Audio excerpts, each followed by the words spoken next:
وقت گناہ ہے، پورے جمعہ کا ثواب ضائع ہو جائے گا، الگ الگ کوئی بات نہ کرے۔ ان الحمد للہ نحمده ونستعینه ونستغفره ونعوذ بالله من شرور انفسنا ومن سيئات اعمالنا، من يهده الله فلا مضل له ومن يضلل فلا هادي له، واشهد ان لا اله الا الله وحده لا شريك له، واشهد ان محمدا عبده ورسوله ارسله بالحق بشيرا ونذيرا بين يدي الساعه وسراجا منيرا، من يطع الله ورسوله فقد رشد ومن يعص الله ورسوله فقد ضل وغوى۔ يا ايها الذين امنوا اتقوا الله حق تقاته ولا تموتن الا وانتم مسلمون۔ يا ايها الناس اتقوا ربكم الذي خلقكم من نفس واحده وخلق منها زوجها وبث منهما رجالا كثيرا ونساء، واتقوا الله الذي تساءلون به والارحام ان الله كان عليكم رقيبا۔ يا ايها الذين امنوا اتقوا الله وقولوا قولا سديدا يصلح لكم اعمالكم ويغفر لكم ذنوبكم، ومن يطع الله ورسوله فقد فاز فوزا عظيما۔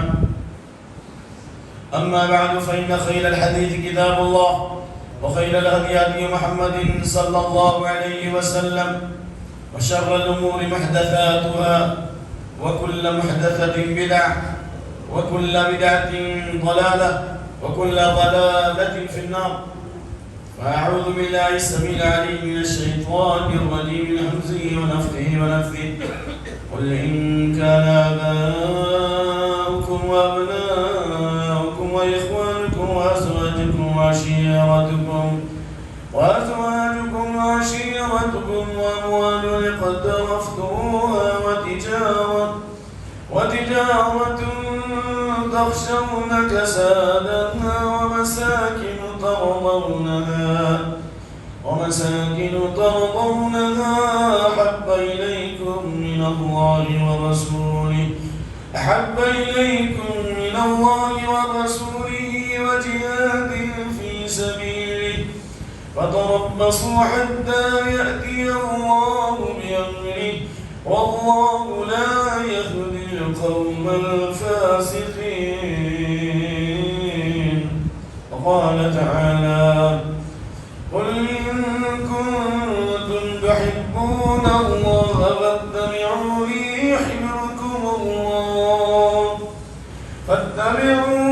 يحببكم الله ويغفر لكم ذنوبكم، والله غفور رحيم۔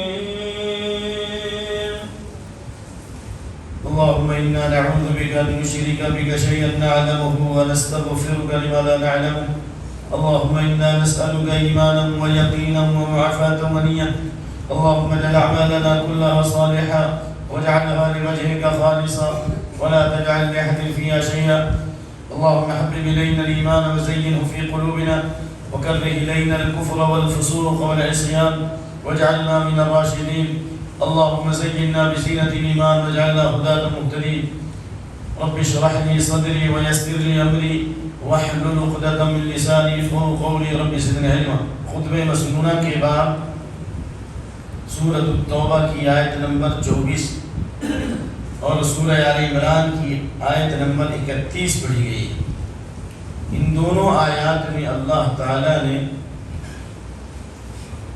مومن اور ایمان والوں کی اہم ترین خوبی اور صفت بیان کی ہے کہ وہ دنیا جہان کی تمام چیزوں سے زیادہ اللہ اور اس کے رسول سے محبت کرتے ہیں اور اللہ کے بھیجے ہوئے دین سے تعلق رکھتے ہیں۔ اللہ اور اس کے رسول سے محبت اور اللہ کی نازل کردہ شریعت سے تعلق، یہ اہل ایمان کی عظیم ترین صفت ہے، یہ ایمان کی پہچان ہے۔ اسی لیے اللہ تعالیٰ نے فرمایا: فَلَا وَرَبِّكَ لَا يُؤْمِنُونَ حَتَّى يُحَكِّمُوكَ فِيمَا شَجَرَ بَيْنَهُمْ ثُمَّ لَا يَجِدُوا فِي أَنفُسِهِمْ حَرَجًا مِّمَّا قَضَيْتَ وَيُسَلِّمُوا تَسْلِيمًا۔ اللہ فرمایا تیرے رب کی قسم، وہ مومن نہیں ہو سکتے اللہ تعالیٰ اشارہ فرما رہا ہے، بلکہ اللہ تعالیٰ اس جگہ واضح فرما رہا ہے اس بات کو، ایمان کا انکار کر رہا ہے، ایمان کی نفی کر رہا ہے۔ وہ مومن نہیں ہو سکتے، کون نہیں ہو سکتے؟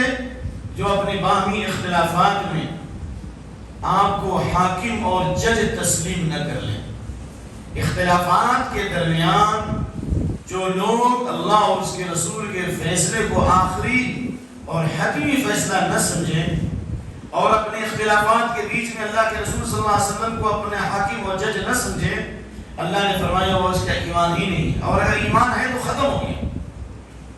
پہلی چیز ثم لا يجدوا في انفسهم حرجا مما قضيت، بظاہر فیصلہ تسلیم کر لیا کہ اللہ کا فیصلہ حق ہے، رسول کا فیصلہ حق ہے، لیکن دل میں ذرہ برابر تنگی ہوئی، دل میں خیال ہوا، شک ہوا کہ نہ یہ ٹھیک نہیں، آج کے دور میں قرآن حدیث کا فیصلہ صحیح نہیں ہے، تو اللہ فرماتا ہے کہ پھر اپنے دلوں میں ذرہ برابر تنگی اور کجی محسوس نہیں کی۔ اگر اپنے دلوں میں تنگی محسوس کی اللہ کے فیصلے کو، اس کے رسول کے فیصلے کو، اللہ اس کے فیصلے سے مراد قرآن مجید اور رسول کے فیصلے سے مراد سنت رسول صلی اللہ علیہ وسلم، قرآن حدیث کے فیصلے کو تسلیم کر رہا ہے بظاہر، لیکن دل میں تنگی ہے، دل میں بے چینی ہے، شک ہے کہ ہو سکتا ہے کہ صحیح نہ ہو، اس سے بہتر فلاں کا فیصلہ ہے، اس سے بہتر دنیا کے قوانین کا فیصلہ ہے، تو اللہ نے فرمایا اگر دل میں بھی تنگی ہوئی تو وہ مومن نہیں ہو سکتا۔ نمبر 3 وَيُسَلِّمُ تَسْلِيمًا، اس وقت تک مومن نہیں ہو سکتے جب تک کہ اللہ اس کے رسول کے حکم کے سامنے سر تسلیم خم نہ کر دیں، یعنی جب تک کہ سر نہ جھکا دے اللہ کے فیصلے کے سامنے، مین وہاں تسلیم نہ کر لے، فوراً اس پر عمل کے لیے تیار نہ ہو جائیں، تب تک مومن نہیں ہو سکتے۔ تو اس حقیقت کو سامنے رکھ کر اللہ کا یہ فرمان ہے کہ اطاعت اور پیروی اس وقت تک نہیں ہو سکتی جب تک کہ دل کا میلان اللہ اس کے رسول کی طرف نہ ہو۔ دل کے قلبی میلان کا نام، پاکیزہ جذبات کا نام، دل کی پاکیزہ طبیعت کا نام یہ محبت ہے۔ کوئی کسی سے محبت کر رہا ہے، یعنی دل میں اس کی چاہت ہے، اس کے لیے جذبہ ہے، اس کے لیے اس کے پاس حوصلہ ہے، لیکن یہ محبت اللہ اس کے رسول کے لیے ایسی ہے جیسی ہونی چاہیے۔ اس کا یہ مطلب نہیں کہ ہم والدین سے محبت نہ کریں، ہم پڑوسی سے محبت نہ کریں، ہم دنیا والوں سے محبت نہ کریں۔ بے شک بیوی سے بھی محبت ہوتی ہے، ماں سے بھی محبت ہوتی ہے۔ کیا بیوی کی محبت ماں کی محبت دونوں برابر ہو سکتی؟ باپ کی بھی محبت اور بیٹے کی بھی محبت، کیا باپ کی محبت بیٹے جیسی ہے؟ ہرگز نہیں۔ تو اللہ کی محبت اللہ کی شان نشان، اور بندوں کی محبت بندوں کی شان نشان۔ ماں باپ سے محبت کرتے ہیں، فطری محبت کرتے ہیں، اولاد سے محبت کرتے ہیں، شفقت والی محبت کرتے ہیں، لیکن اللہ والی محبت، رسول والی محبت، محبت التعظیم، محبت الاجلال، عظمت والی محبت، تعظیم والی محبت۔ اللہ کی محبت محبت عبادت، محبت طاعت ہے، رسول کی محبت محبت تعظیم اور تکریم۔ اللہ نے فرمایا وَتُعَزِّرُوا وَتُوَقِّرُوا، نبی صلی اللہ علیہ وسلم کی تعظیم بھی کرو اور توقیر بھی کرو، وَتُسَبِّحُوا، اور اللہ کی پاکی بیان کرو۔ تو یہ نبی صلی اللہ علیہ وسلم کی محبت تعظیم والی محبت۔ اس لیے اللہ تعالیٰ نے فرمایا قُلْ إِن كُنتُمْ آبَاؤُكُمْ وَأَبْنَاؤُكُمْ وَإِخْوَانُكُمْ وَأَزْوَاجُكُمْ وَعَشِيرَتُكُمْ وَأَمْوَالٌ اقْتَرَفْتُمُوهَا إِلَى آخِرِ الْآيَةِ۔ اے نبی صلی اللہ علیہ وسلم کہہ دو، اگر تمہارے ماں باپ، تمہاری بیویاں اور تمہارے رشتہ دار اور تمہارے خاندان کے لوگ، تمہارے بھائی بند، اور جن مالوں کو تم نے کمایا ہے، اور وہ تجارت جس کے ٹھنڈا پڑنے کا تمہیں ڈر لگ رہا ہے، اور بڑی بڑی بلڈنگیں اور مکانات جن میں رہنے کا تم پسند کرتے ہو، اگر یہ چیزیں تمہاری نگاہ میں اللہ اس کے رسول سے زیادہ محبوب ہو جائیں، اللہ اس کے رسول سے زیادہ پسندیدہ ہو جائیں، اور اللہ کی راہ میں جہاد یعنی اللہ کی راہ میں قربانی دینے سے زیادہ محبوب ہو جائیں، تو اللہ کو تمہاری ضرورت نہیں ہے، اللہ دوسری کو برپا کرے گا۔ انتظار کرو حتی یاتی اللہ بامری، یہاں تک کہ اللہ تعالیٰ اپنا فیصلہ لے آئے، یعنی حتی یاتی اللہ بعقوبت عاجلۃ واجلہ، دنیا کے عذاب کا بھی انتظار کرو اور آخرت کی پکڑ اور اللہ آخرت کے عذاب کا بھی انتظار کرو۔ اللہ کو تمہاری ضرورت نہیں ہے، اگر ان چیزوں کی محبت دنیا اور دنیا کے اسباب کی محبت اللہ اس کے رسول سے اس کے دین سے زیادہ ہو جائے تو اللہ کو ہماری ضرورت نہیں ہے. یا ایھا الذین آمنوا من یرتد منکم عن دینہ فسوف یأتی اللہ بقوم یحبهم ویحبونه اذلة علی المؤمنین عزة علی الکافرین یجاہدون فی سبیل اللہ ولا یخافون لومۃ لائم. اے ایمان والو جو تم میں سے اللہ کے دین سے پھر جائے گا. ایمان والوں کو کہا جا رہا ہے دین سے پھرنے کے لیے. کیا مطلب؟ ارتداد کی دو قسم ہیں. ایک ہے ارتداد ملی اور ایک ارتداد فعلی. یعنی ایک آدمی دین چھوڑ کر چلا جائے اور ایک یہ دین پر رہتے ہوئے دین سے ہٹ جائے, عملی طور پہ ہٹ جائے, انحرافات پیدا ہو جائے, دین سے دوری پیدا ہو جائے. جو تم میں اپنے دین سے پھر جائے گا تو اللہ کو ضرورت نہیں, اللہ تعالیٰ قریب دوسری قوم برپا کرے گا. جب یہ آیت کریمہ نازل ہوئی تو آپ نے ابو بکر صدیق کی طرف اشارہ کیا.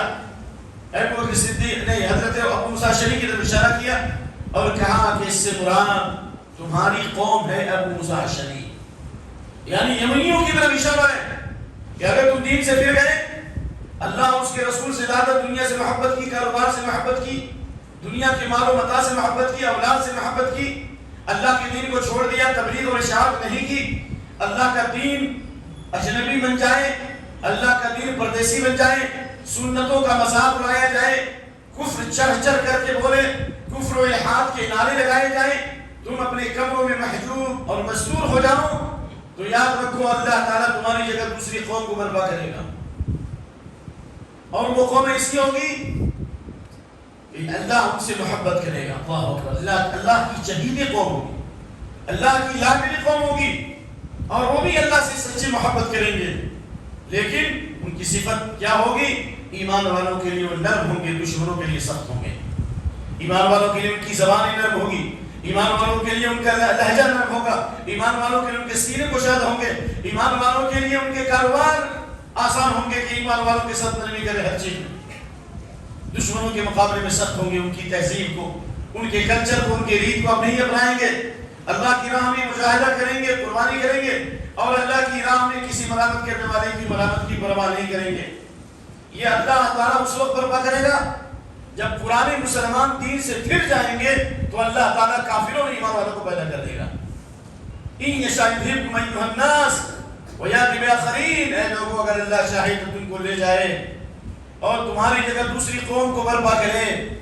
اللہ نے فرمایا انتم ہؤلاء تدعون لتنفقوا فی سبیل اللہ. تمہیں بلایا جا رہا ہے کہ اللہ کی راہ میں خرچ کرو, دین کی راہ میں خرچ کرو. جو اللہ کی راہ میں خرچ کرتا ہے, ہر دن صبح میں 2 فرشتے نازل ہوتے ہیں اور دعا کرتے ہیں اللہم اعط منفقا خلفا. اے اللہ خرچ کرنے والے کو اس کا بدلہ عطا فرما. اللہم اعط ممسکا تلفا. اے اللہ مالوں کو روکنے والوں کو تباہ اور برباد کر دے. فرشتے کی دعا ہے خرچ کرنے والوں کے لیے, اور جو مالوں کو روکتا ہے اس کے لیے بد دعا ہے. اللہ نے فرمایا کہ تم میں سے کچھ لوگ مخالفت کرنے والے, ایمانوں کو روکنے والے ہیں, صرف اپنے دیدہ سیب عمارت پر اور اپنی بلڈنگ اور گاڑیوں پر خرچ کرتے ہیں, اللہ کے دین پہ خرچ نہیں کرتے, فقراء پہ خرچ نہیں کرتے, مساکین پہ خرچ نہیں کرتے, مدرسے کی تعمیر پہ خرچ نہیں کرتے, مسجد کی تعمیر پہ خرچ نہیں کرتے. نوجوانوں میں انحراف آ رہا ہے, مرتد ہو رہے ہیں لوگ, ان کو دین کی طرف لانے میں خرچ نہیں کرتے. تو اللہ نے صحابہ کو ڈانٹ ملائی ہے, صحابہ کرام رضوان اللہ اجمعین کو, وَإِن تَتَوَلَّوْا, مال کا خرچ نہ کرنا, جان کا خرچ نہ کرنا, یہ اس بات کی علامت ہے کہ تم دین سے پھر رہے ہو. اگر تم دین سے پھر جاؤ گے یستبدل قوما غیرکم, ان قریب اللہ تمہاری جگہ دوسری قوم کو پیدا کرے گا. تمہاری جگہ اللہ تم کو دوسری قوم سے بدل دے گا, دوسری قوم کو تم سے بدل دے گا. یستبدل استبدال, جیسے کرتا آپ نے ایک کرتا ہٹایا دوسرا کرتا پہن لیا, یعنی اللہ تم کو ہٹائے گا تمہاری جگہ دوسرے کو لائے گا. یہ ہے مطلب. جب ایک ڈرائیور سو جائے گا تو اس کو ہٹا کر کے دوسرے کو لایا جائے گا. ایک امام امامت کے لائق نہیں, اس کو ہٹایا جائے گا دوسرے کو لایا جائے گا. تمہاری جگہ دوسری قوم کو اللہ پر پکڑے گا. کیوں؟ ان اللہ علی کل شیء قدیر, اللہ تعالیٰ ہر چیز پر قادر ہے, پھر وہ تمہارے جیسے نہیں. اس لیے اللہ تعالیٰ نے محبت کا حکم دیا کہ سچی محبت. والذین آمنوا اشد حبا للہ, ایمان والے اللہ سے سچی محبت کرتے ہیں. اور یہ اللہ سے جب سچی محبت ہوگی تو جس چیز کا اللہ نے حکم دیا اس سے بھی محبت ہوگی. ہم اللہ سے محبت کرتے ہیں کہ وہ ہمارا معبود ہے، ہمارا خالق اور مالک ہے. ہم اللہ سے محبت کرتے ہیں رب العالمین ہے. ہم اللہ سے محبت کرتے ہیں رحمان الرحیم ہے. اللہ سے محبت کرتے ہیں کہ جو کچھ اللہ کا دیا ہوا ہے. اللہ سے محبت کرتے ہیں کہ وہ مختار کل ہے. اللہ سے محبت کرتے ہیں کہ وہی دعاؤں کو قبول کرنے والا ہے. ہم اللہ سے محبت کرتے ہیں کہ وہی مشکل کشا ہے. ہم اللہ سے محبت کرتے ہیں وہی بندہ نواز ہے، بندوں کو نوازنے والا ہے. ہم اللہ سے محبت کرتے ہیں کہ وہی غوث ہے، یعنی وہی فریاد رسی کرتا ہے، کسی کو اللہ نے اختیار نہیں دیا. ہم اللہ سے محبت کرتے ہیں کہ وہی غریب نواز ہے، غریبوں کو نوازنے والا ہے. ہم اللہ سے محبت کرتے ہیں کہ اللہ رب العالمین بندوں کی دعاؤں کو بیک وقت سنتا ہے اور اسی وقت جواب دیتا ہے. ہم اللہ سے محبت کرتے ہیں کہ اللہ نے ہمیں کہا مانگو میں دوں گا. جو اللہ سے نہیں مانگتا اللہ اس سے ناراض ہوتا ہے. ہم اللہ سے محبت اس لیے کرتے ہیں کہ بندہ جب ہاتھ اٹھا کر دعا کرتا ہے تو اللہ شرماتا ہے اس کے ہاتھ کو کیسے خالی واپس کر دے. ہم اللہ سے محبت اسی لیے کرتے ہیں کہ اللہ سلامتی السلام المومن المہیمن العزیز الجبار المتکبر. اللہ سلامتی والا ہے، سلامتی دینے والا ہے. اللہ امن دینے والا ہے. اللہ عزت والا ہے اور عزت دینے والا ہے. اللہ قوت والا ہے اور قوت والوں کے زور کو توڑنے والا ہے. اللہ عظمت و کبریائی والا ہے. ہم اس لیے اللہ سے محبت کرتے ہیں. رسول اللہ سے محبت کیوں کرتے ہیں؟ اس لیے کہ آپ اللہ کے خلیل ہیں، آپ اللہ کے رسول ہیں، آپ خاتم النبیین ہیں، آپ رحمت للعالمین ہیں، آپ رؤوف بالمؤمنین ہیں، ایمان والوں پہ رحم کرنے والے ہیں، مخلوق پر شفقت کرنے والے ہیں. ہم رسول سے محبت کرتے ہیں کہ اللہ تعالیٰ نے آپ کو ظاہری اور باطنی تمام اعتبار سے سب سے بہتر اور افضل اور خوبصورت بنایا. حسن یوسف دم عیسیٰ ید بیضا داری آنچ خوبہ ہما دارت تو تنہا داری. اگر یوسف علیہ السلام کو دنیا کی آدھی خوبصورتی دی گئی تو پوری مکمل خوبصورتی اللہ نے محمد صلی اللہ علیہ وسلم کو عطا فرمائی ہے. نبی کریم صلی اللہ علیہ وسلم کا چہرہ چاند سے زیادہ روشن تھا، جس سلسلے میں حدیثیں موجود ہیں. اللہ کے نبی کریم صلی اللہ علیہ وسلم کے بارے میں صحابہ کرام بیان کرتے ہیں. آپ صلی اللہ علیہ وسلم کے بارے میں حضرت جابر بن سمرہ بیان کرتے ہیں، رأیت النبی صلی اللہ علیہ وسلم فی لیلۃ اضحیان وعلیہ حلۃ حمراء. میں نے نبی صلی اللہ علیہ وسلم کو 14ویں کے چاند کی روشنی میں دیکھا کہ آپ سوئے ہوئے، چاندنی رات میں، چاندنی رات میں آپ سوئے ہوئے ہیں. فجعلت انظر الیہ وانظر الى القمر فلا هو في عینی احسن من القمر. رواه الدارمی. میں ایک مرتبہ نبی کے چہرے کو دیکھتا تھا، آپ کے چہرے کے نور کو دیکھتا تھا، آپ کی نورانیت کو دیکھتا تھا، اور دوسری بار میں 14ویں کے چاند کو دیکھتا تھا. لیکن نبی صلی اللہ علیہ وسلم کے چہرے کا نور، آپ کے چہرے کی چمک اور آپ کی چہرے کی نورانیت میری نگاہ میں 14ویں کے چاند سے بھی زیادہ تھی. اس لیے کہا کہ کان رسول اللہ صلی اللہ علیہ وسلم کان وجہ الشمس والقمر. حدیث میں، صحیح حدیث میں کہ گویا کہ اللہ کے نبی صلی اللہ علیہ وسلم کا چہرہ سورج اور چاند کی طرح. اللہ اکبر. سورج دن میں چمکتا ہے اور چاند رات میں چمکتا ہے، لیکن نبی صلی اللہ علیہ وسلم کی چمک دن اور رات دونوں میں. آپ کا لائے ہوئے دین بھی سورج کی روشنی سے بھی زیادہ چمکدار ہے، سورج کی روشنی سے بھی زیادہ چمکدار ہے کہ آپ کا لائے ہوئے دین سورج کی روشنی سے بھی زیادہ واضح ہے. الحلال بین والحرام مبین وبینہما مشتبہات. حضرت ابو عبیدہ بن محمد بن عمار بن یاسر کہتے ہیں کہ میں نے ربیع بنت معاویہ بن عفراء سے سوال کیا، صفی لنا رسول اللہ صلی اللہ علیہ وسلم، رسول اللہ کے بارے میں بتائیے کہ آپ کیسے تھے. تو کہا یا بنی لو رأیت الشمس طالعا، اگر تم نبی صلی اللہ علیہ وسلم کو دیکھتے تو ایسا لگتا کہ گویا کہ سورج چمک رہا ہے اور اس کی روشنی سے پوری دنیا منور ہو رہی ہے. ایسا لگتا گویا کہ آپ کا چہرہ 14ویں کے چاند کی طرح، سورج کی چمک کی طرح ہے. یہ حضرت ربیع بنت معاویہ بن عفراء بیان فرماتی ہے. اور ابو ہریرہ رضی اللہ تعالیٰ عنہ کہتے ہیں کما رأیت رسول اللہ ما رأیت شیئا احسن من رسول اللہ صلی اللہ علیہ وسلم کأن الشمس تجری فی وجہی. میں نے اپنی آنکھوں سے دنیا میں آپ سے زیادہ حسین، آپ سے زیادہ خوبصورت میں نے نہیں دیکھا. گویا کہ سورج آپ کے چہرے کے اوپر جاری ہے، گویا کہ آپ کا چہرہ سورج کی طرح روشن و منور ہے. جس طرح سورج پوری دنیا کو منور کرتا ہے، ایسا لگتا کہ گویا کہ آپ کا چہرہ سورج کی طرح روشن اور منور ہے۔ اس سلسلے میں اللہ کے نبی کریم صلی اللہ علیہ وسلم کی صفتوں کو بیان کرنے میں جن لوگوں نے حدیثیں بیان کی ان میں ام معبد ہے۔ نبی صلی اللہ علیہ وسلم ہجرت کے راستے میں آپ اور آپ کے یادگار ابو بکر صدیق ام معبد کے گھر رکے تھے، جو واقعہ مشہور ہے، اور آپ نے اس کی بکری دوہی تھی، جو بکری بالکل بے جان تھی اور قحط کا زمانہ تھا، لیکن نبی صلی اللہ علیہ وسلم کی دعا اور برکت سے بکری کا تھن بھر گیا، اس پورے گھر کے اندر خیر و برکات کی بارش ہوئی۔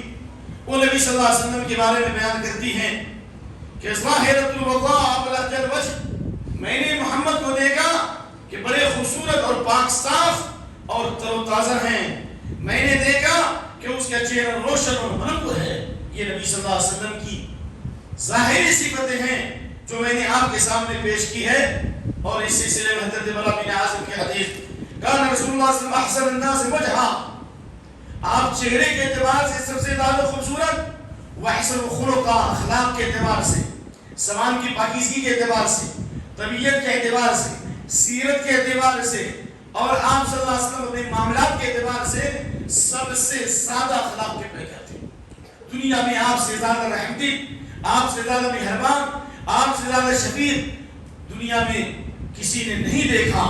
اس لیے کہا کہ آپ کا اخلاق گویا کہ کان خلق القرآن، آپ کا اخلاق چلتا پھرتا قرآن تھا، چلتی پھرتی قرآن کی آپ عملی تصویر تھے۔ اسی لیے کعب بن مالک بیان کرتے ہیں کہ نبی صلی اللہ علیہ وسلم جس طرح زبان کے اعتبار سے بہت اچھے تھے، اخلاق کے اعتبار سے بہت عمدہ تھے، جب آپ گفتگو کرتے تو ایسا لگتا استنار وجہہ، ایسا لگتا آپ کے چہرے پر جب مسکراہٹ ہوتی اور آپ جب خوش ہوتے ایسا لگتا گویا کہ آپ کے چہرے، آپ کا چہرہ نورانی چہرہ ہے، آپ کے چہرہ نورانی چہرہ ہے، یہاں تک کہ ایسا لگتا کوئی ایک چاند کا ٹکڑا ہے، کأنہ قطعۃ قمر۔ آپ جب خوش ہوتے تو ایسا لگتا، ایسی مسکراہٹ ہوتی ایسا لگتا گویا کہ آپ چاند کا ٹکڑا ہیں۔ یہ نبی صلی اللہ علیہ وسلم کی صفت ہے۔ ہم اس نبی سے محبت کرتے ہیں جو ظاہری اعتبار سے بھی خوبصورت اور باطنی اعتبار سے بھی خوبصورت، لیکن نبی کی خوبصورتی پر ایمان لانا کافی ہے، نبی کریم صلی اللہ علیہ وسلم کے جمال پر اور آپ کی خوبصورتی پر جان چھیڑنا کافی ہے۔ اگر نبی کے چہرے سے محبت، نبی کے بالوں سے محبت اور نبی صلی اللہ علیہ وسلم کے کپڑوں سے محبت یہ اصل ایمان ہے، تو کیا کہو گے مکہ کے کافروں کے بارے میں جو 360 بتوں کی عبادت کرنے والے، اپنی لڑکیوں کو زندہ درگور کرنے والے، شراب ان کی گٹھی میں پیوست، خانہ کعبہ کا ننگا طواف کرنے والے، وہ بھی نبی کو صادق اور امین کہا کرتے تھے۔ صادق اور امین کا خطاب کس نے دیا؟ وہ بھی نبی کے پاس اپنی امانتیں رکھتے تھے صلی اللہ علیہ وسلم۔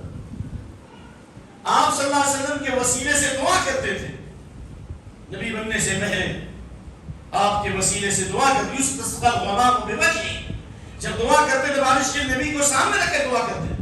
ابھی آپ پر نبوت کا فیضان نہیں ہوا تھا، آپ منصب نبوت پر فائز نہیں ہوئے تھے، لیکن کیا نبی کے بالوں سے محبت کرنا، نبی کی ذات سے محبت کرنا کافی ہے؟ نہیں، مومن بننے کے لیے نبی کی ذات سے بھی محبت کرو، نبی کے صفات سے بھی محبت کرو، نبی کی سنت سے بھی محبت کرو، نبی کے لائق دین سے بھی محبت کرو۔ جو چیزیں نبی کو محبوب تھی وہ بھی محبوب ہونی چاہیے۔ کہاں کہنے والے نے ان المحب لمن يحب مطیع، جو جس سے محبت کرتا ہے وہ اس کی اطاعت کرتا ہے۔ حضرت انس بن مالک کی حدیث کو دیکھو کہ اللہ کے نبی فرماتے ہیں کہ حتی یکون احب الیہ من والدی وولدی والناس اجمعین، تم میں کا کوئی اس وقت تک مومن نہیں ہو سکتا جب تک میں اس کی نگاہ میں اس کی جان سے زیادہ، اس کی اولاد سے زیادہ اور اس کے مال سے زیادہ اور تمام مخلوقات سے زیادہ اس کی نگاہ میں محبوب نہ ہو جاؤں۔ اگر اللہ کے رسول سے ایسی محبت ہے، جان سے زیادہ، مال سے زیادہ، والدین سے زیادہ، تو اللہ کا دین اجنبی بن رہا ہے، اسلام پر حملے ہو رہے ہیں، شریعت پامال ہو رہی ہے، سنتوں کا مذاق اڑایا جا رہا ہے، بدعات کو سنت کے روپ میں جنم دیا جا رہا ہے، یہود و نصارہ کے طریقے کو اختیار کیا جا رہا ہے. عید میلاد النبی جو نبی کے زمانے میں تھا نہیں تھا، صحابہ کے زمانے میں تھا نہیں تھا، تابعین کے زمانے میں تھا نہیں تھا، محدثین کے زمانے میں تھا نہیں تھا، آج اس کو دین بنا دیا گیا. عید اور بقرعید کے مقابلے میں کوئی عید نہیں ہے عید میلاد النبی. یہ نبی صلی اللہ علیہ وسلم کی اگر عید ہوتی تو نبی صلی اللہ علیہ وسلم نے مکے میں 13 سال کیوں نہیں منایا، مدینے میں 10 سال کیوں نہیں منایا، خلفائے راشدین نے کیوں نہیں منایا، تابعین نے کیوں نہیں منایا، تبع تابعین نے کیوں نہیں منایا، ائمہ کرام نے کیوں نہیں منایا، محدثین نے کیوں نہیں منایا؟ ایک ضعیف روایت پیش کرو. کیا نبی صلی اللہ علیہ وسلم کی جس قدر محبت صحابہ کے دل میں تھی اس کا عشر اشیر، اس کا ایک ذرہ بھی کائنات کو کوئی شخص کر سکتا ہے؟ عروہ بن مسعود ثقفی باب غزوۃ الحدیبیہ، صحیح بخاری باب غزوۃ الحدیبیہ، بخاری کے اندر جب حدیبیہ کے مقام پر نبی صلی اللہ علیہ وسلم و صحابہ کو روک دیا گیا کہ آپ نہیں جا سکتے مکے میں، آپ یہیں سے واپس جائیں. جب عروہ بن مسعود آیا گفتگو کرنے کے لیے، ابھی ایمان نہیں لایا تھا، اس نے کیا دیکھا؟ دیکھو کافر بول رہا ہے، صحابہ کی عظمت کو دیکھو، صحابہ کے دین کو دیکھو، صحابہ کی نبی صلی اللہ علیہ وسلم سے محبت دیکھو. کہا واللہ لقد وفدت على الملوك وفدت على قيصر وكسرى والنجاشي ما إن رأيت ملكا يعظم أصحابه ما يعظم أصحاب محمدا والله ما إن تنخم نخامة إلا وقعت في كف رجل منهم فدلك بها وجهه. الله أكبر. وإذا توضأ كانوا يقتتلون على وضوءه وإذا أمر ابتدروه وما رأيتهم يحدون النظر إليه تعظيما له. الله أكبر. کہاں میں نے دنیا کے بڑے بڑے بادشاہوں کو دیکھا، دنیا کے قیصر و کسریٰ کو دیکھا، نجاشی کو دیکھا جن کی دودھی بولتی تھی اس وقت. میں نے کسی بھی بادشاہ کے لوگوں کو ایسی تعظیم کرتے ہوئے نہیں دیکھا جیسا کہ میں نے محمد کے ساتھیوں کو محمد کی تعظیم کرتے ہوئے دیکھا صلی اللہ علیہ وسلم. محمد کے صحابہ کو دیکھا کہ محمد جب وضو کرتے ہیں، جب ان کے منہ سے تھوک نکلتی ہے، صحابہ کرام اس کو اپنے چہرے پہ ملتے ہیں. دیکھا جب وضو فرماتے ہیں تو ان کے صحابہ وضو کے پانی کو لے کر کے چہرے پر ملتے ہیں. میں نے دیکھا جب وہ حکم کرتے ہیں ان کے اصحاب دوڑ پڑتے ہیں. میں نے کسی بھی نبی کے ساتھی کو، کسی بھی صحابی کو نہیں دیکھا کسی نے نگاہوں میں اپنی نگاہیں نبی کی نگاہوں کے سامنے اٹھائی ہو. کسی کے اندر میں نے اتنی ہمت نہیں دیکھی نبی صلی اللہ علیہ وسلم کی نگاہوں کے سامنے اپنی نگاہ اٹھائی ہو. یہ خیر القرون، یہ وہ پاکیزہ قوم جن کو اللہ نے اپنی دین کی خدمت کے لیے چنا، اپنے نبی کی سنت کے لیے چنا. آخر نبی کی وفات کے بعد انہوں نے عید میلاد النبی کیوں نہیں منایا؟ سوال ہے. جبکہ نبی فرماتے ہیں شر الامور محدثاتها، ہر نئی چیز بدعت ہے اور ہر بدعت گمراہی ہے اور ہر گمراہی انسان کو جہنم لے جانے والی ہے. کیا نبی صلی اللہ علیہ وسلم نے پیشاب خانے کا طریقہ نہیں بتایا؟ کیا نبی صلی اللہ علیہ وسلم نے جھاڑو دینے کا طریقہ نہیں بتایا؟ نبی صلی اللہ علیہ وسلم نے کنگھی کرنے کا طریقہ نہیں بتایا؟ کنگھی کیسے کرنا چاہیے، مرد کو کیسے کنگھی کرنا ہے، عورت کو کیسے کنگھی کرنا ہے؟ کیا حدیث میں موجود نہیں ہے؟ کیا نبی صلی اللہ علیہ وسلم نے پیشاب خانے کے بارے میں حدیث نہیں سنائی؟ کیا تھوکنے کا طریقہ نہیں بتایا کہ آدمی کو کیسے تھوکنا چاہیے؟ قبلے کی تو نہیں تھوکنا چاہیے، نماز کی حالت میں تھوک آ جائے تو کیا کرنا چاہیے؟ کیا حدیث نہیں ہے؟ یہ اتنا بڑا مسئلہ ہے عید میلاد النبی کا کہ میں آپ کو کہوں گا جب سے ہر کوئی ہم نے کھول رکھی ہے زبان، ہر طرف سے تیز ہے خنجر ہمارے واسطے.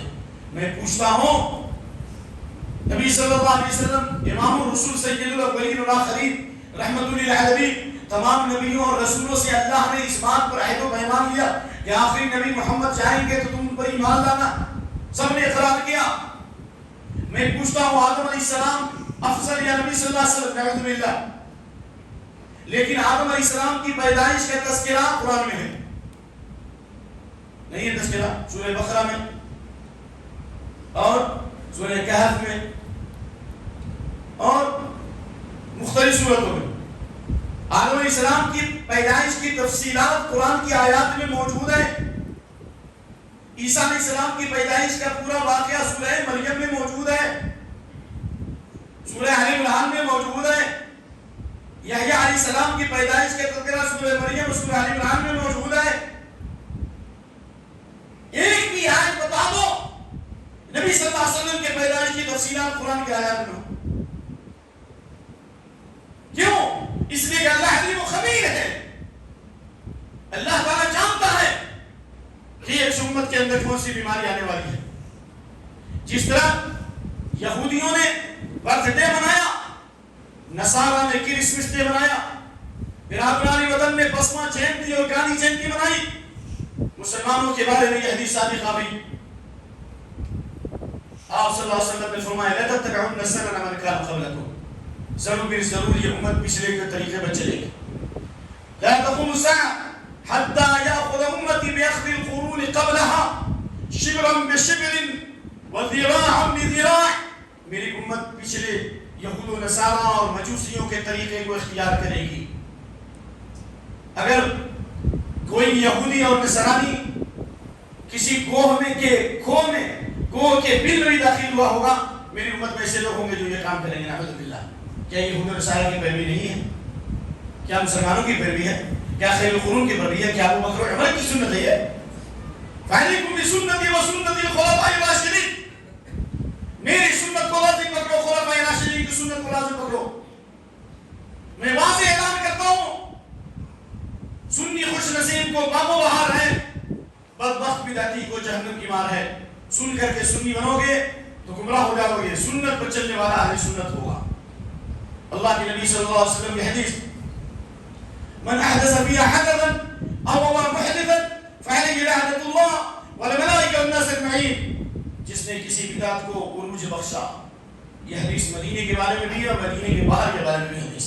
جس نے کسی بدعت کو پناہ دیا، کسی بدعت کو رواج دیا، کسی بدعتی کو پناہ دی یا کسی بدعتی کی تعظیم کی، اس پر اللہ کی لعنت، فرشتوں کی لعنت، تمام انسانوں کی لعنت. اس کی کوئی فرض و نفل عبادت قبول نہیں ہوگی.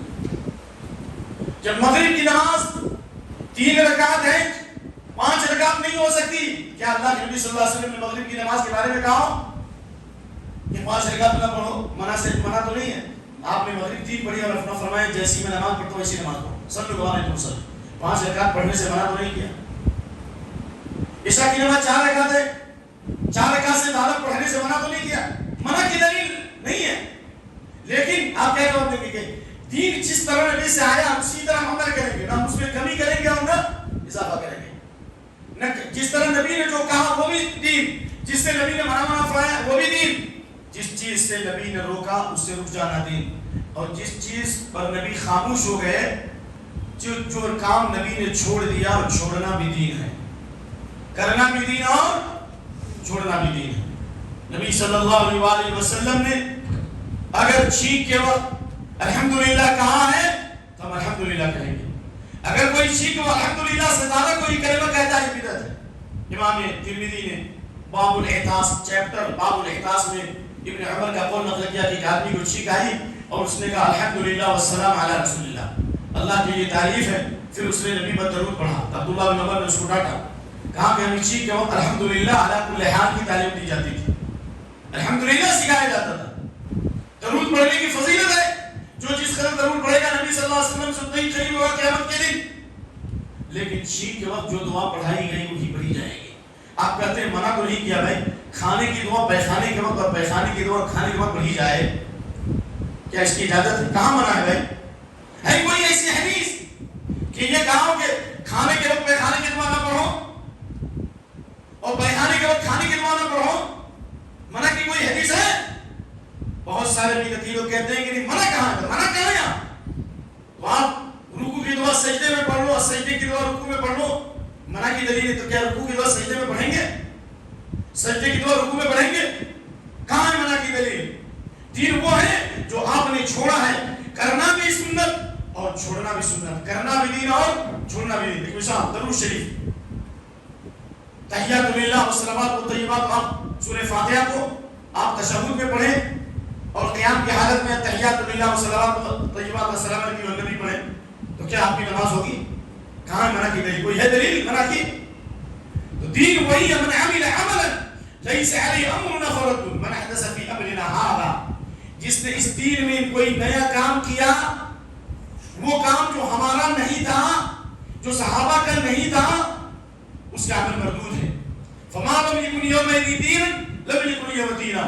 جو محمد صلی اللہ علیہ وسلم کے زمانے میں دین نہیں تھا، جو ابو بکر صدیق کے زمانے میں دین نہیں تھا، جو عمر فاروق رضی اللہ عنہ کے زمانے میں دین نہیں تھا، جو عثمان رضی اللہ عنہ کے زمانے میں دین نہیں تھا، جو علی بن ابی طالب رضی اللہ عنہ کے زمانے میں دین نہیں تھا، جو خیر القرون کے زمانے میں دین نہیں تھا، آج بھی دین نہیں ہو سکتا. دین مکمل ہو چکا ہے، پانی کا پیالہ بھر چکا ہے، اس میں مزید بڑھانے کی گنجائش نہیں ہے.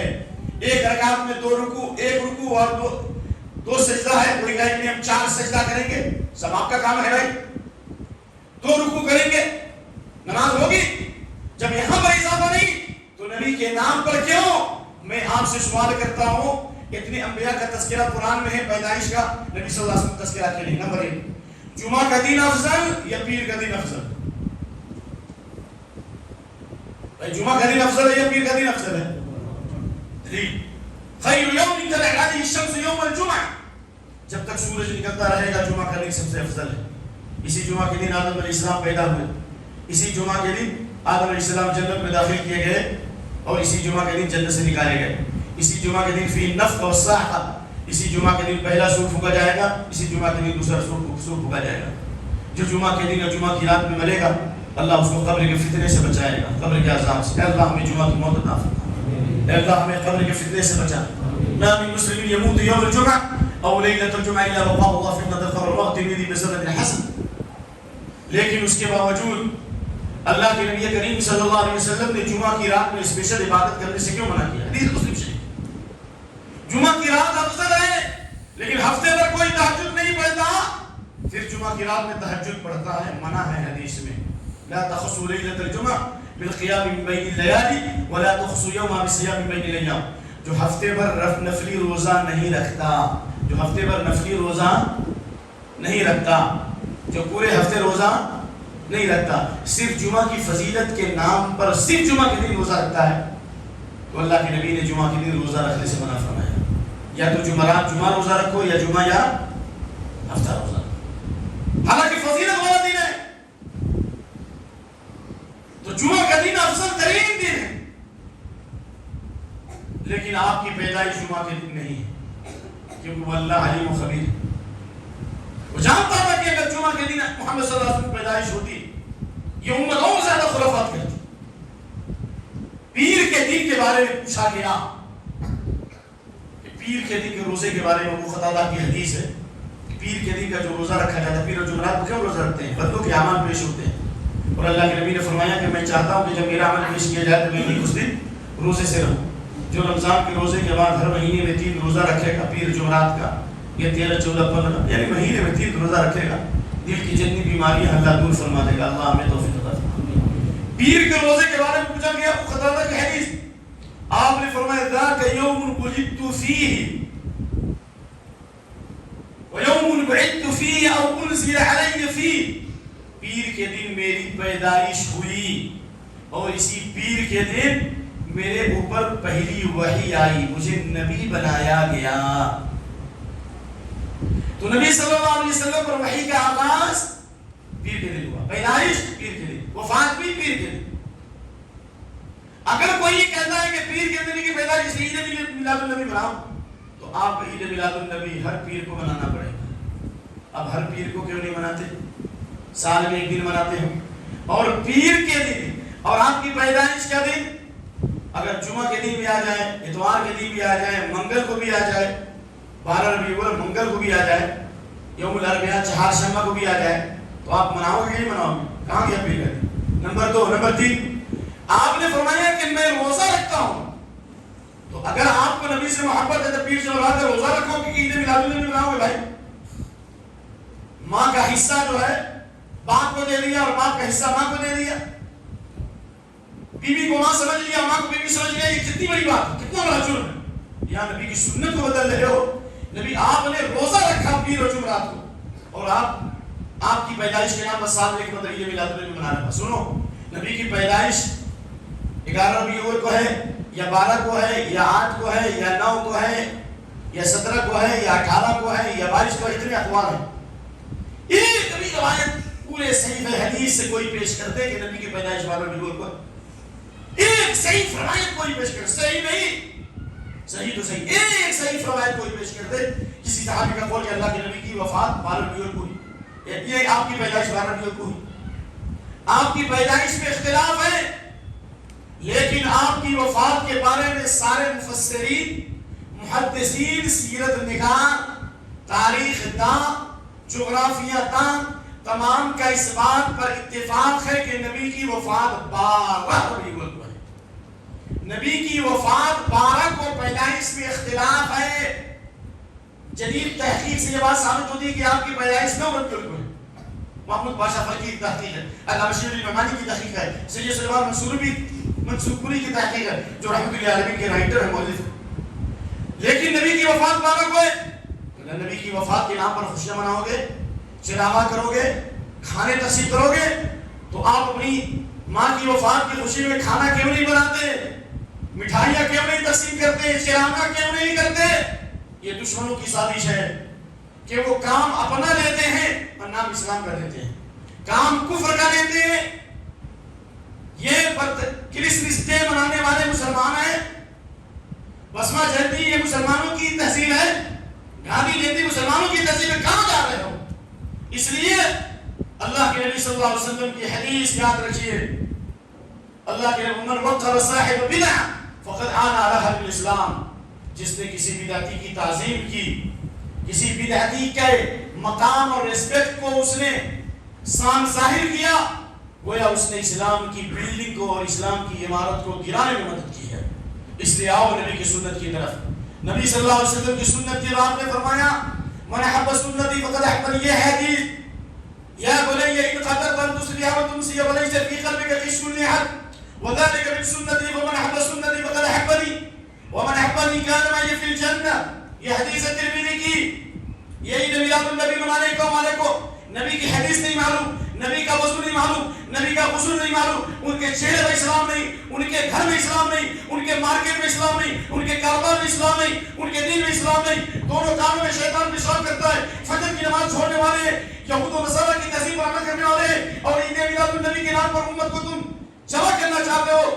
پیشاب کو پیشاب سے پاک نہیں کیا جا سکتا، برائی کا جواب اچھائی سے دیا جائے گا۔ آپ نبی کی حدیث صبح و شام اس حال میں کرو کہ تمہارے دل میں کسی مخلوق کی طرف سے کینہ نہ ہو۔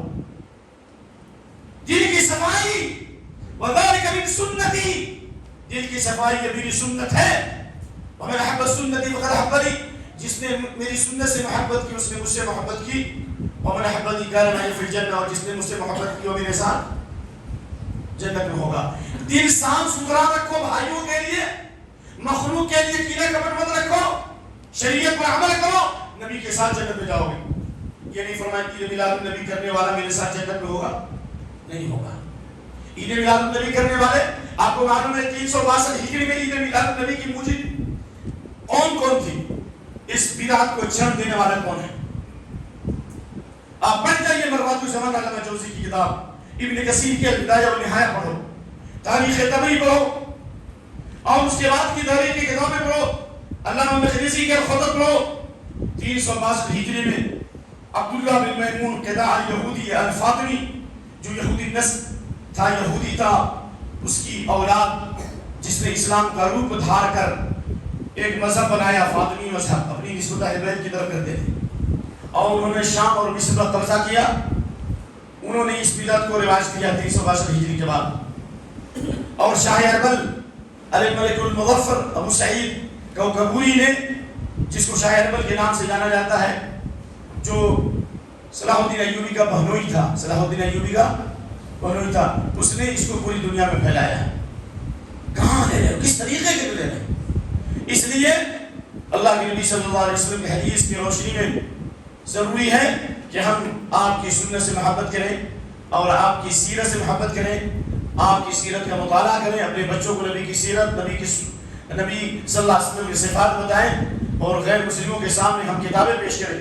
ہندوستان کے اندر بہت سارے غیر مسلموں نے نبی کی سیرت پر کتاب لکھی، مالک کرام بھی رہا لیکن کتاب اسلامیات پر لکھی، نبی کی سیرت پر کتاب لکھی، بڑے بڑے غیر مسلموں نے نبی کی سیرت پر کتاب لکھی ہے۔ یہ مسلمان ہیں جنہیں دیکھ کے شرمائے یہود۔ افسوس کی بات یہ ہے کہ مسلمانوں کو خود اپنی تاریخ نہیں معلوم، نبی کی سیرت نہیں معلوم، نبی کا طریقہ نہیں معلوم، لیکن یہود و نصارہ کے طریقے کی طرف جا رہے ہیں۔ اللہ سے دعا ہے کہ اللہ ہمیں صحیح دین کی طرف بڑھنے کی توفیق عطا فرمائے، صحیح دین سیکھنے کی توفیق عطا فرمائے، بدعات اور خرافات سے اللہ ہمیں بچائے، اس لیے کہ جو بدعات کا کام کرے گا قیامت کے دن جب لوگ گناہوں کے پسینے میں ڈوبے ہوئے ہوں گے اور پیاس سے جاں بھرب ہوں گے، گناہوں کے پسینوں میں لوگ ڈوبے ہوں گے، پیاس سے تڑپ رہے ہوں گے، ایسے وقت نبی صلی اللہ علیہ وسلم اپنی امتی کو حوض کوثر سے سیراب کریں گے۔ کون امتی ہے جس نے نبی کی سنت پہ عمل کیا ہے؟ اور آپ فرما رہے ہیں وَلَنْ يَرِنِّي تَارِكُ فِيكُمْ ثَغْلَيْنِ يَتَرَكُ فِيكُمْ الشَّيْئَيْنِ کتاب اللہ بسنتی، میں دو چیزیں چھوڑے جا رہا ہوں، کتاب اللہ اور میری سنت، قرآن اور میری سنت۔ آپ نے یہ نہیں فرمایا کہ میں قرآن و سنت چھوڑ رہا ہوں اور عید میلاد النبی چھوڑ رہا ہوں۔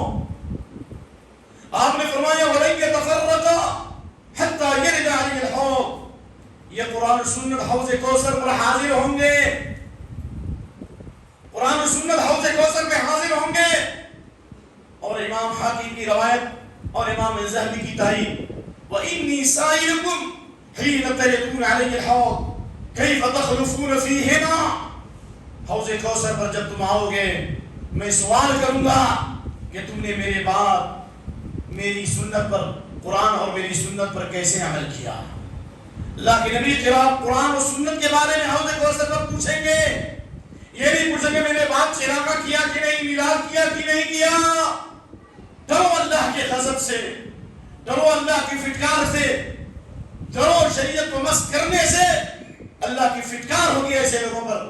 اور یاد رکھو عید میلاد النبی بنانے والوں، ایسے لوگ انہی مجوسیوں کے ساتھ، انہی کفار کے ساتھ اٹھائے جائیں گے۔ کعبہ کے رب کی قسم میں روایت پیش کرتا ہوں، من کثر سواد قوم فمنهم، جو کسی جماعت، کسی قوم کی تعداد کو بڑھائے گا اس کا شمار اسی میں ہوگا۔ من تشبہ بقوم فمنهم، جو کسی قوم کے روش کو اپنائے اس کا شمار اسی میں ہوگا۔ لیس منا من تشبہ بغیرنا، جو کسی قوم کے طریقے پر اختیار کرے وہ ہم میں سے نہیں ہے۔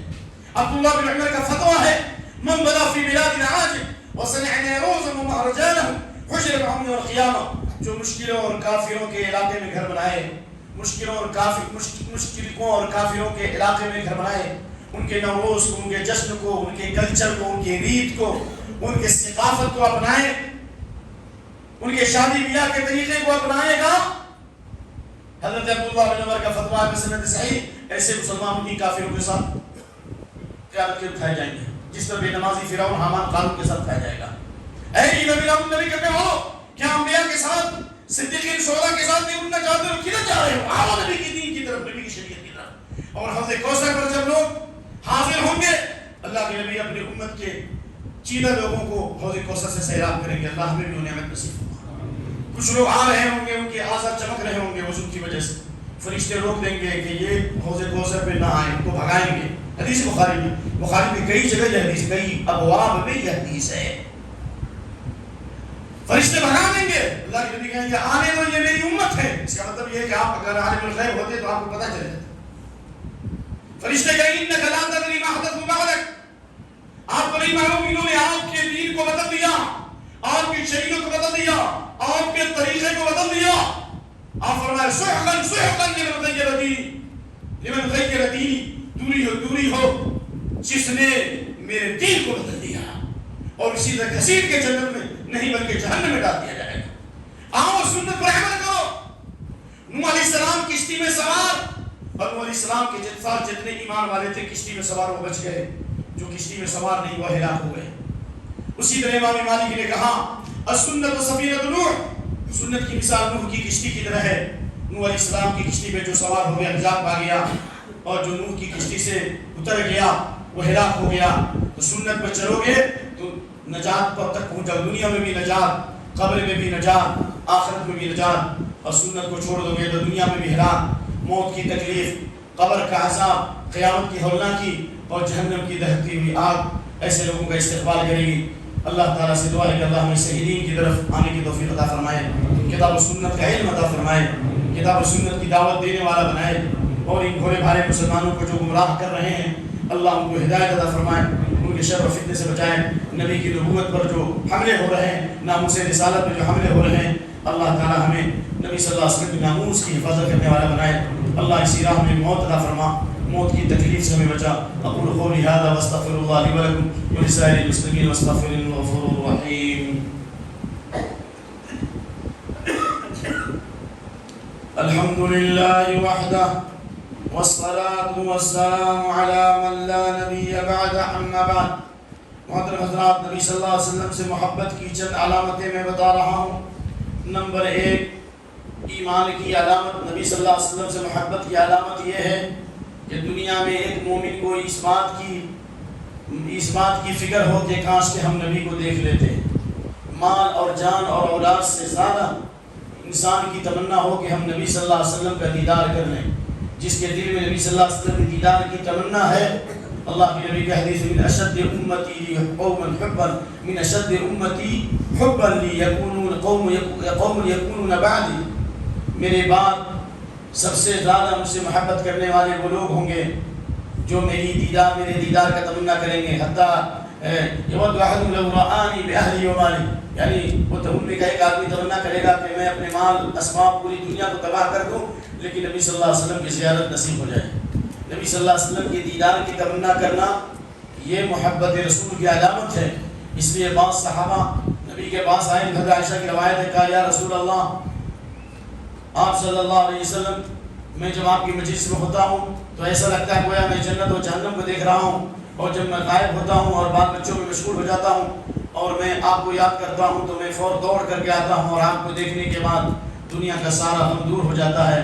لیکن وَإِذَا إِنَّكَ إِذَا دَخَلْتَ الْجَنَّةَ رُفِعْتَ مَعَ النَّبِيِّينَ. آپ تو قیامت کی جنت میں نبیوں کے ساتھ ہوں گے. اگر میں جنت میں داخل نہیں ہوا تو کیف أَرَاكَ، میں آپ کو کیسے دیکھوں گا؟ وہاں جنت میں تو آپ کا دیدار نہیں ہوگا. اللہ کے نبی صلی اللہ علیہ وسلم نے خاموشی اختیار کی یہاں تک یہ آیت کریمہ نازل ہوئی. وَمَن يُطِعِ اللَّهَ وَالرَّسُولَ فَأُولَٰئِكَ مَعَ الَّذِينَ أَنْعَمَ اللَّهُ عَلَيْهِم مِّنَ النَّبِيِّينَ وَالصِّدِّيقِينَ وَالشُّهَدَاءِ وَالصَّالِحِينَ وَحَسُنَ أُولَٰئِكَ رَفِيقًا. کہ جو اللہ کی اطاعت کرے، رسول کی اطاعت کرے، وہ قیامت کے دن نبیوں کے ساتھ، صدیقین کے ساتھ، شہداء کے ساتھ اور صالحین کے ساتھ ہوگا. نمبر 2، ربیعہ بن کعب اسلمی فرماتے ہیں جو نبی صلی اللہ علیہ وسلم کے لیے وضو کا پانی لاتے تھے، نبی کے خادم تھے. آپ نے فرمایا تم نے میرے ساتھ احسان کیا ہے، میں تمہاری کیا خدمت کر سکتا ہوں، اس سے مانگو. تو انہوں نے کہا یا رسول اللہ انی اسألک مرافقتک فی الجنہ، میں جنت میں آپ کے ساتھ آپ کی صحبت چاہتا ہوں، آپ کی مجلس میں رہنا چاہتا ہوں، میں جنت میں آپ کی رفاقت چاہتا ہوں. صحابی کہہ رہے ربیعہ بن کعب، تو آپ نے یہ نہیں فرمایا کہ میرے نام پر چراغاں کر لو، میرے نام پر عید میلاد النبی بناؤ. آپ نے کوئی حق نہیں چھپایا. آپ نے کہا اعنی علی نفسک بکثرۃ السجود، اگر جنت میں جانا چاہتے ہو میرے ساتھ تو زیادہ سے زیادہ سجدہ کر کے میری مدد کرو، نفلی نمازیں پڑھو، لمبے سجدے کرو، تو گویا تم میرے ساتھ جنت میں رہو گے، یعنی میرے قریب رہو گے. نبی کے برابر کوئی نہیں ہو سکتا، نبی کی رفاقت نصیب ہوگی. اللہ اکبر. اسی طریقے سے نبی صلی اللہ علیہ وسلم سے سنت کی، نبی صلی اللہ علیہ وسلم سے محبت کی علامت یہ ہے کہ ایک آدمی نبی کی حدیث سے محبت کرے. آپ اگر نبی کی ذات سے محبت کرتے ہیں، کتنی حدیثیں آپ کو یاد ہیں، کتنی حدیثیں آپ نے بچوں کو پڑھائی. آپ نے دعا فرمائی ہے حدیث سننے والوں کے لیے، حدیث سنانے والوں کے لیے، حدیث سیکھنے والوں کے لیے دعا کی ہے، میلاد کرنے والوں کے لیے، فاتحہ کرنے والوں کے لیے، نیاز کرنے والوں کے لیے، چہلم کرنے والے کے لیے، تیجا کرنے والوں کے لیے، 20واں کرنے والوں کے لیے، 40واں کرنے والوں کے لیے دعا نہیں، بد دعا ہے، بد دعا. بدعتیوں کے لیے بد دعا ہے. آپ نے دعا فرمائی ہے حدیث رسول یاد کرنے والوں، سنت رسول سے محبت کرنے والوں، حدیث رسول کو پھیلانے والوں، سنو. اللہ کے نبی فرماتے ہیں نظر اللہ من سمع منا حدیثا، حدیث متواتر ہے، مسلم کے اندر بھی روایت موجود، ترمذی میں روایت موجود. اللہ اس شخص کے چہرے کو روشن رکھے، اللہ اس کے چہرے کو ہرا بھرا رکھے، شادہ فرحا رکھے، تازہ رکھے، دنیا میں بھی اللہ اس کو خوش رکھے، قبر میں بھی اس کے چہرے کو تر و تازہ رکھے، آخرت میں بھی اس کے چہرے کو تر و تازہ رکھے. اللہ دیدار نصیب فرمائے. وجوہ یومئذ ناظرۃ الی ربھا ناظرہ، کتنے چہرے تر و تازہ ہوں گے میدان محشر میں اور جنت میں اپنے رب کو دیکھ رہے ہوں گے. یہ کون لوگ ہوں گے؟ جس نے میری حدیث سنی، فاتحہ سنی، میلاد سنی، نہیں میری حدیث سنی اور سننے کے بعد کیا کیا؟ اس کو یاد کیا، پڑھا، سمجھا، عمل کیا اور دوسروں تک پہنچایا. تو اگر نبی صلی اللہ علیہ وسلم کی حدیث پڑھو گے، سنو گے اور سمجھو گے تو نبی صلی اللہ علیہ وسلم کی دعا ملے گی، دنیا اور آخرت میں اللہ آپ کو تر و تازہ رکھے گا۔ اس لیے محدثین کے پیٹھ پر بادشاہوں کی طاقت نہیں تھی۔ امام بخاری، امام مسلم سب مسکین لوگ تھے، ان کو کوئی فوجی طاقت نہیں تھی، لیکن اللہ نے نبی کی دعا ملی، نصیب فرمائی۔ نبی کی دعا کی برکت سے جو کام اللہ نے محدثین سے لیا وہ غیر محدثین سے نہیں لیا۔ فقہاء نے بھی بڑا کام کیا ہے، بہت کام کیا، لیکن جو کام اللہ نے امام بخاری سے لیا، امام مسلم سے لیا، امام ترمذی سے لیا، جبکہ ان کی پیٹھ پر کسی حکومت کی طاقت نہیں تھی، بادشاہوں کی پیٹھ پر، فقہاء کی پیٹھ پر، ائمہ کرام کی پیٹھ پر بادشاہوں کی طاقت تھی، لیکن جو دین کو قوت محدثین کے ذریعے ملی، علم حدیث کے ذریعے ملی، فقہاء کے ذریعے نہیں ملی۔ یہ تو آپ بھی جانتے ہیں، آپ کے گھر میں بخاری مسلم ہے، اس لیے نبی صلی اللہ علیہ وسلم کی دعا ہے، اور نبی صلی اللہ علیہ وسلم سے محبت کی علامت یہ ہے کہ نبی صلی اللہ علیہ وسلم پر کثرت سے درود پڑھا جائے۔ اور کون درود؟ زمزم کا پانی اور گٹر کا پانی دونوں برابر ہو سکتے ہیں؟ صاف و شفاف پانی وہ درود جو نبی نے پڑھا ہے، جو صحابہ نے پڑھا ہے، جو آپ نے پڑھایا ہے، لا الہ الا انت سبحانک انی کنت من الظالمین۔ کئی صحابہ ہیں جو کہہ رہے ہیں کہ رسول اللہ ہمیں درود پڑھنے کی تعلیم دیجیے۔ جی، ابو سعید کی حدیث موجود ہے، وائل بن حجر کی حدیث موجود ہے۔ کئی صحابہ کہہ رہے ہیں کہ یا رسول اللہ کیف نصلی علیک، ہم کیسے درود پڑھیں؟ آپ یہ نہیں فرمایا کہ ابو بکر تم ایک نیا درود بنا لو، عمر تم ایک درود بنا لو، عثمان تم ایک درود بنا لو۔ درود بنانے کا اختیار نہیں دیا، مسجد بنانے کے لیے کہا، دنیا کے معاملے میں اختیار دیا، جو چاہو کرو لیکن حرام چیز سے بچو، لیکن درود بنانے کے لیے آپ نے اختیار نہیں دیا۔ کہاں سے آیا درود تاج، کہاں سے آیا درود کنجیاں، کہاں سے آیا درود لاکی؟ یہ مسلکی درود کہاں سے آیا؟ انٹرنیشنل درود ہے یہ، اور وہ درود ابراہیمی۔ محبت رسول کی علامت یہ ہے کہ جو نبی صلی اللہ علیہ وسلم پر انٹرنیشنل درود، اللہم صلی علی محمد وعلی آل محمد کما صلیت علی ابراہیم وعلی آل ابراہیم انک حمید مجید، اللہم بارک علی محمد وعلی آل محمد کما بارکت علی ابراہیم وعلی آل ابراہیم انک حمید مجید۔ یہ درود ابراہیمی ہے۔ اس درود کو جو پڑھے گا قیامت کے دن انہ للناس یوم القیامۃ صلاۃ علیہ، نبی کی مجلس سے قریب ہوگا، اور جو جس قدر درود پڑھے گا نبی کی شفاعت میں مستحق ہوگا۔ من صلی علیہ حین یصبح حین یمسی 10 ادرکته شفاعت یوم القیامہ، جو صبح و شام 10 بار درود پڑھے گا قیامت کے دن میری شفاعت اس کو مل جائے گی۔ اللہ نصیب فرمائے۔ اے میلاد کرنے والوں، تجھے یہ حدیث معلوم ہے؟ حضرت ابی بن کعب کو آپ نے فرمایا اگر ہمیشہ درود پڑھو گے تو کیا ہوگا؟ اذا تکفى همك ويغفر لك ذنبك، اللہ تمہارے تمام غموں کو دور کر دے گا اور اللہ تمہارے تمام گناہوں کو معاف کر دے گا۔ ایک مرتبہ درود پڑھو گے، اللہ کے نبی صلی اللہ علیہ وسلم کہتے ہیں من صلی علیہ عشرہ، جو ایک مرتبہ درود پڑھے گا، من صلی علیہ واحد صلی اللہ علیہ عشرہ وحط عنہ خطیہ وکتبت له حسنہ۔ نہیں، حدیث یہ جو ایک مرتبہ مجھ پر درود پڑھے گا اللہ تعالیٰ اس پر 10 مرتبہ رحمت نازل کرے گا، 10 مرتبہ فرشتوں کے سامنے ان سے ذکر خیر کرے گا۔ یہ حدیث تو مسلم کی ہے، لیکن غیر مسلم کی روایت ہے۔ کتبت له 10 حسنات، 10 نیکیاں لکھی جائیں گی، ومحیت عنہ 10 سیئات، 10 گناہ مٹائے جائیں گے، ورفعت 10 درجات، اور 10 درجے بلند کیے جائیں گے۔ من نسی الصلاۃ علیہ خطئ طریق الجنہ، جو درود پڑھنے سے بھلا دیا گیا، فاتحہ معلوم، عرس معلوم، تیجا معلوم، 40واں معلوم، 20واں معلوم، ٹھاک پڑا رہ جائے گا، جب لات چلے گا بن جانے پٹائی ہوگی تو پتہ چلے گا، لیکن درود نہیں معلوم۔ جو درود پڑھنے سے بھلا دیا گیا وہ جنت کے راستے سے دور کر دیا گیا، جنت کے راستے سے بھلا دیا گیا۔